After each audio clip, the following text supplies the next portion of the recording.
What's up, everybody? And this may look a little familiar to you. This would be my Swiss 89 rifle. And as you can tell, she's real long. She's quite heavy. She holds 10 plus 1 rounds of 7.5 Swiss. GP 90-24, not GP 11. I actually make the loading for this. If you want to know how to make it, I think I might have a video for this already, but if not, I'll make one for you later. So anyway, why do I have this out, and why does this bolt handle look different? Well, because the original rubber one was in pretty bad shape. If you're wondering what the heck these are wrist weights, because I sort of got back into amateur boxing. I'm probably not going to actually do any fights, but I do train people and help them out and teach them what I know. And I just wanted to get back in better shape. So these are 2-pounders. I got room to put 7-pound weights behind it. And I pity anybody who actually takes a body shot from me, because this really helps. Got 13-pound leg weights coming too. Woohoo! So anyway, why do I have this rifle out? The answer is quite simple. I want this to go out to at least 800 yards without too much effort. And as good as the sights are for this particular rifle and how easy they are to use, I thought I would give myself a bit of a modern advantage, even though I'm not using a very modern scope. So some of you may actually recognize this. This is my All-Pro 3x9 variable, and I put a little eye cup on it because I didn't have another cap. But I'm going to attach this to this. But Pwnery, how are you going to attach a scope on a rifle that never had a mount for one? Well, that's what the review is for. This. So, this is a Swiss Products clamp-on rifle scope mount. It's from Swiss Products USA out in Kalispell, Montana, which is not too far from Missoula, where one of my favorite beers is made. Moose Drool. Awesome stuff. So anyway, oh, by the way, if anyone wants to send me some, I'll take it. You have my thanks. So I took the foam out just to show you what's inside, and I think this was 139 bucks. It's pretty expensive for what you get, but it's very well made, and it's very easy to install, and the instructions are right there on the inside of the lid, which is fantastic. It comes with all the hardware you need, the extended screws, and it comes with these 2 little bushings right here. And then this is the mount itself, which uses a 3/8 inch dovetail. And the beauty of this system is it's 100% reversible, and it's non-invasive to your rifle, which means you don't have to make any holes or drill or grind or nothing.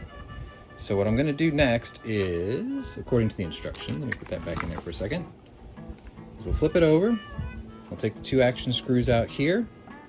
And this kit comes with 2 bushings, a large and a small. The large goes in the front and the small goes in the back, I think. Yes, yeah. So the large in the front, small in the back, and then that way it sits level on the bottom of the gun. And then like a Krag Jorgensen magazine, it kind of taco shells around the side, and then just ever so offsets it from center. And then what I'll do is I'll go ahead and take these out, install all that. The next time you see it, I'll have that on, and then we'll talk about the scope rings. So sit tight, let me get this all apart. I don't know if I could do it on camera because of YouTube's rules, but what I'll do is I'll just take a still shot or 2 so you can see it coming apart and how it goes back together, and then I will meet you back here with it attached to the rifle.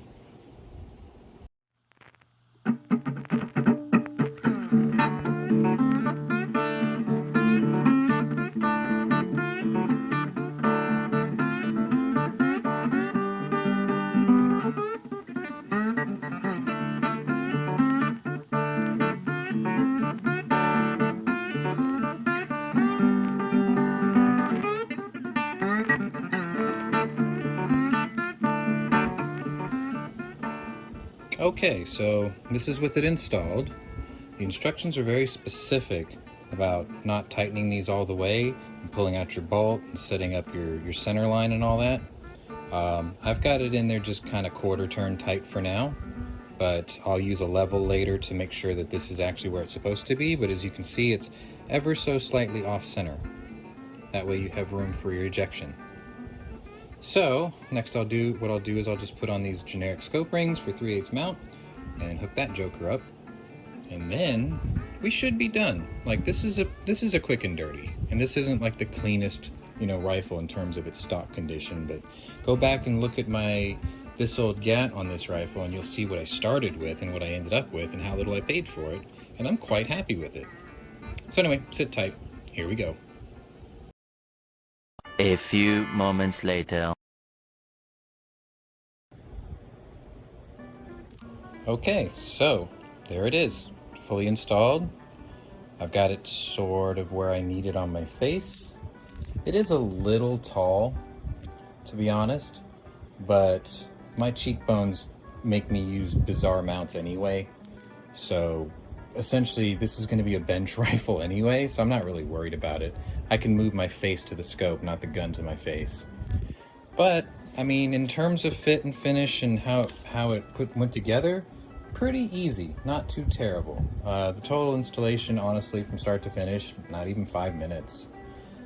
So the next time I see this rifle, or you see this rifle, it will be probably at the range, trying to zero it in, getting the thing canted properly for the crosshair, because an All Pro just has a fine crosshair.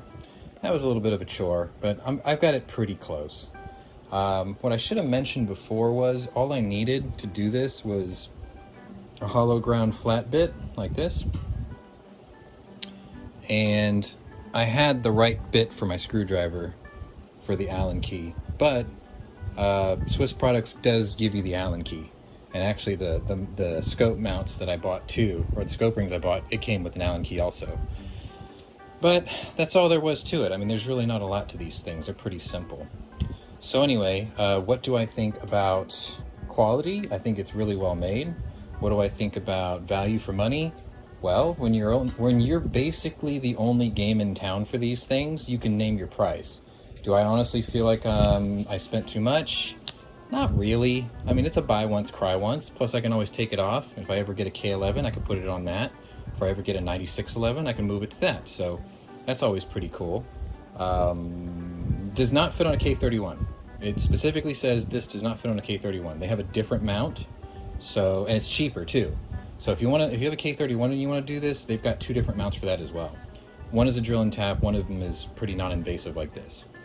So anyway, it's not really much of a product review. It was more like a tinker's type thing, but proportionally, like, let me stand back a bit, that doesn't look bad on that rifle the way it is. I've got the scope pushed back as far as it'll go to get it closer to my face. I may move it forward a little bit, but I mean, in terms of clearance and how to, work around it, it's a straight pull, so I don't have to worry about it banging into the scope tube. That's perfect. It's slightly offset as well. Won't bang into the scope tube. Ejection, at the worst, it'll bang into the windage knob. Not a big deal. And I keep my brass, so I try not to fling them out too hard anyway. So there it is. Swiss 89 rifle. Slightly revisited. Slightly improved. Tell me what you think in the comments below. I'll leave you a link for this product as well. They just got them back in stock. They do occasionally go out of stock, but when they get them back pretty quickly. So whoever's doing the machine work for them, or if they're doing them in-house, they're pretty fast about it. I had to wait about 2 weeks, but there it is. I got it. Let me flip it over here so you can get a better view of the other side of it. There you go. Nothing to it.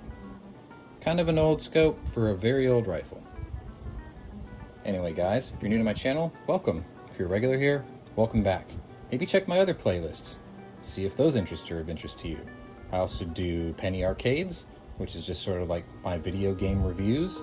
And we do a weekly show called The Week in Review on Saturdays. So it's kind of a topical discussion for 5 stories of the news of the week and our personal stuff. So maybe hit the old like, hit subscribe, maybe share it with a friend, let them know that we exist. And that's pretty much it for this one. Pretty easy to do, easy to install. Minimum investment considering for maximum return. So now I have something I can use at distance without squinting through a tiny, tiny little V-notch and a tiny, tiny little post sight way up there. Yeah, it's cool. Thanks for watching, guys. We'll see you on the next one. Later.